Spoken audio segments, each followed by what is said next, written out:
Hello student, स्वागत है आपका एक बार फिर से एक और महत्वपूर्ण वीडियो में। आज के इस वीडियो में हम साइंस के महत्वपूर्ण प्रश्न को लेंगे और ये सारे प्रश्न आपके, चाहे आप किसी भी कंपटीशन एग्जाम की तैयारी कर रहे हो, उसमें आपके काम आएंगे। तो चलिए पहले प्रश्न से वीडियो को आरंभ करते हैं। पहला प्रश्न कह रहा है कि निम्नलिखित में से किस तत्व की कमी से घेंघा रोग होता है। आपके सामने चार ऑप्शन है। A nitrogen, B calcium, C phosphorus, D iodine. इन चारों ऑप्शन में अगर हम इस प्रश्न की सही जवाब की बात करें तो आपका जो डी ऑप्शन होगा आयोडीन, आयोडीन आपका बिल्कुल सही जवाब होगा। ठीक है, तो इस प्रकार से आपका डी ऑप्शन बिल्कुल सही है। तो चलिए अगले प्रश्न की ओर चलते हैं। अगला प्रश्न कह रहा है कि पावर ट्रांसफार्मर की कार्य प्रणाली का सिद्धांत किस नियम पर आधारित है। यह हमारा दूसरा प्रश्न है। ऑप्शन आपके सामने चार है। ए फैराडे का नियम, बी हुक का नियम, सी न्यूटन का नियम, डी आइंस्टीन का सिद्धांत। तो इस प्रश्न के सही जवाब की बात करें तो आपका सही जवाब ऑप्शन फैराडे का नियम, जो कि ऑप्शन ए है, होगा फैराडे का नियम। तो चलिए अगले प्रश्न की ओर चलते हैं। अगला प्रश्न कह रहा है कि रडार सिस्टम में उपयोग की जाने वाली तरंगे किस प्रकार की तरंगों का उदाहरण है। आपके सामने चार ऑप्शन है। ए सूक्ष्म तरंगे, बी इंफ्रारेड, सी इंफ्रासोनिक तरंगे, डी इनमें से कोई नहीं।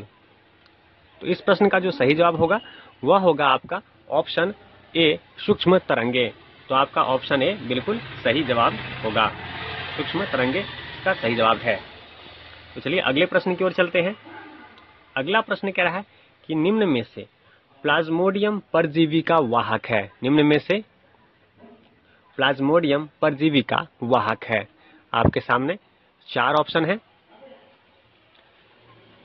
ऑप्शन ए मच्छर, बी मक्खी, सी चूहा, डी ये सभी। तो इस प्रश्न की अगर हम सही जवाब की बात करें तो आपका मच्छर, जो कि ऑप्शन ए है, यह बिल्कुल इसका सही जवाब होगा। ठीक है, तो चलिए अगले प्रश्न की ओर बढ़ते हैं। अगला प्रश्न कह रहा है कि लोहे पर जंग लगना किस प्रकार की अभिक्रिया का उदाहरण है। तो लोहे पे जंग लगना किस प्रकार की अभिक्रिया का उदाहरण है। ऑप्शन आपके सामने चार है। ए भौतिक अभिक्रिया, बी रासायनिक अभिक्रिया, डी प्रतिवर्ती अभिक्रिया, सी प्रतिवर्ती अभिक्रिया और डी इनमें से कोई नहीं। तो इसका जो सही जवाब होगा वह होगा आपका ऑप्शन दो रासायनिक अभिक्रिया। तो इस प्रश्न का जो सही जवाब होगा वह होगा रासायनिक अभिक्रिया। ठीक है, तो बी ऑप्शन बिल्कुल आपका सही जवाब है। तो चलिए अगले प्रश्न की ओर चलते हैं। अगला प्रश्न कह रहा है कि पृथ्वी के घूर्णन की गति कितनी है। तो ऑप्शन आपके सामने चार है। ए 28 किलोमीटर प्रति मिनट, बी 30 किलोमीटर प्रति मिनट, सी 36 किलोमीटर प्रति मिनट, डी 50 किलोमीटर प्रति मिनट। तो इस प्रश्न की अगर हम सही जवाब की बात करें तो आपका इसका सही आंसर होगा 28 किलोमीटर प्रति मिनट, जो कि हमारा ऑप्शन ए है। तो ऑप्शन ए हमारा बिल्कुल सही जवाब होगा इस प्रश्न का। ये आपका बिल्कुल सही जवाब है। तो चलिए अगले प्रश्न की ओर चलते हैं। अगला प्रश्न कह रहा है कि निम्न में से किस वैज्ञानिक ने विकासवाद के सिद्धांत का प्रतिपादन किया। ए डार्विन, बी मैक्सवेल, सी न्यूटन, डी जॉनसन। अगर हम इस प्रश्न की सही जवाब की बात करें तो आपका डार्विन जो होगा बिल्कुल सही आंसर है, जो कि हमारा ऑप्शन ए है। ऑप्शन ए हमारा इस प्रश्न का सही जवाब होगा। सबसे पहले डार्विन ने ही विकासवाद के सिद्धांत का प्रतिपादन किया था। तो चलिए अगले प्रश्न की ओर चलते हैं। अगला प्रश्न कह रहा है कि चींटी के डंक में कौन सा अम्ल पाया जाता है। तो चींटी के डंक में कौन सा अम्ल पाया जाता है। ऑप्शन आपके सामने है। सिट्रिक अम्ल, एसिटिक अम्ल, मेथनॉइक अम्ल, लैक्टिक अम्ल। तो इस प्रश्न के अगर सही जवाब की बात करें तो आपका ऑप्शन नंबर सी, जो कि मेथनॉइक अम्ल है, वह सही जवाब होगा इस प्रश्न का। तो सी ऑप्शन आपका बिल्कुल सही आंसर है इस प्रश्न का। चलिए अगले प्रश्न की ओर चलते हैं। अगला प्रश्न कह रहा है कि एक लोहे की छड़ में जंग लग जाए तो उसके भार में क्या परिवर्तन होगा। ऑप्शन आपके सामने है। भार कम हो जाएगा, भार बढ़ जाएगा, या अपरिवर्तित रहेगा, या डी इनमें से कोई नहीं। तो बताइए इसका सही जवाब क्या होगा। अगर हम इस प्रश्न के सही जवाब की बात करें तो ऑप्शन दो, जो कि होगा भार बढ़ जाएगा, इस प्रश्न का सही जवाब होगा। तो बी ऑप्शन बिल्कुल आपका सही है। भार क्या होगा? भार बढ़ जाएगा। तो चलिए अगले प्रश्न की ओर चलते हैं।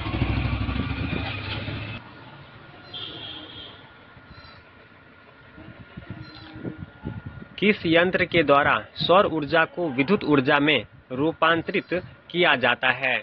ऑप्शन आपके सामने 4 है। A photovoltaic cell, B Daniell cell, C dry cell, D galvanic cell. तो बताइए इस प्रश्न का सही जवाब क्या होगा?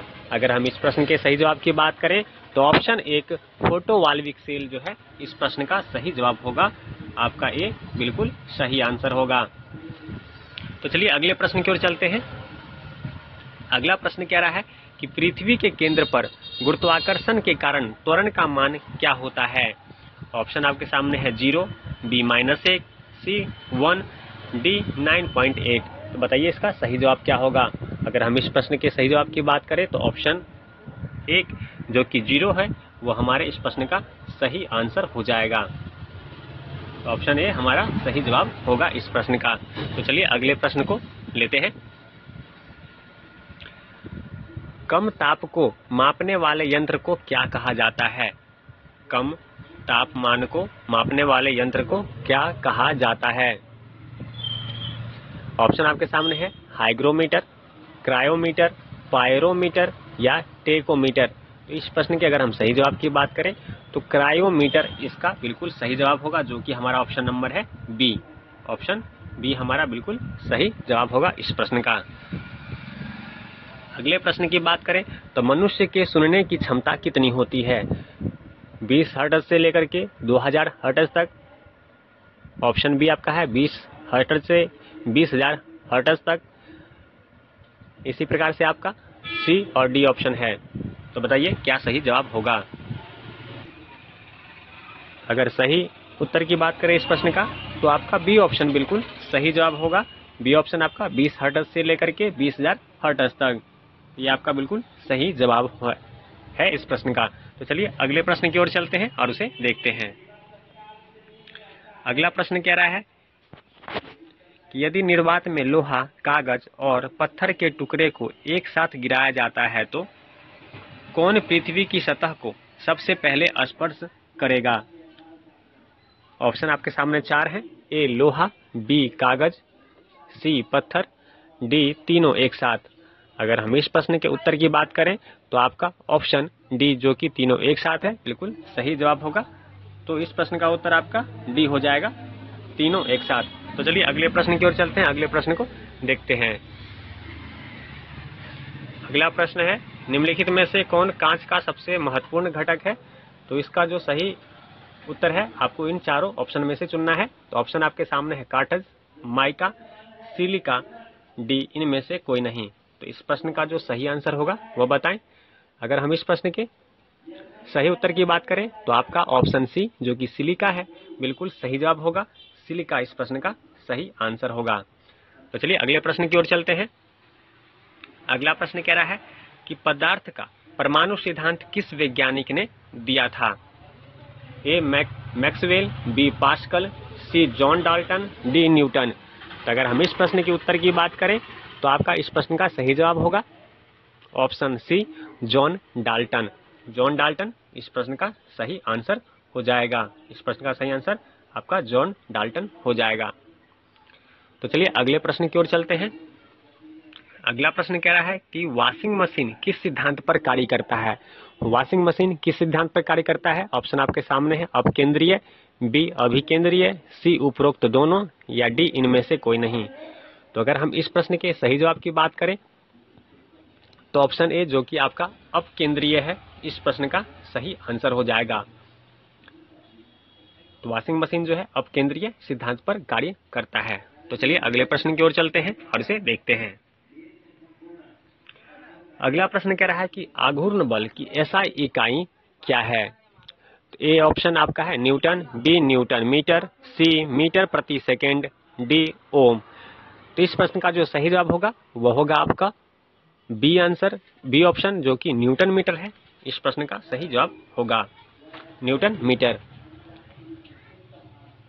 अगला प्रश्न कह रहा है कि अल्जाइमर रोग मानव शरीर के किस अंग को मुख्य रूप से प्रभावित करता है? तो ऑप्शन है मस्तिष्क, बी ऑप्शन हृदय, सी यकृत, डी फेफड़ा। अगर इस प्रश्न के सही आंसर की हम बात करें तो जो अल्जाइमर रोग है वह मानव मस्तिष्क को प्रभावित करता है, यानी कि ऑप्शन ए आपका बिल्कुल सही जवाब हो जाएगा। ऑप्शन ए सही आंसर होगा इस प्रश्न के लिए। अगला प्रश्न कह रहा है कि अस्थि मज्जा में रुधिर कणिकाओं के निर्माण को क्या कहा जाता है? ए ऑप्शन है हीमोफोलिया, बी हेमोटोपाइसिस, सी ऑप्शन है आपका ल्यूकेमिया, डी ऑप्शन है पॉलीसीथीमिया।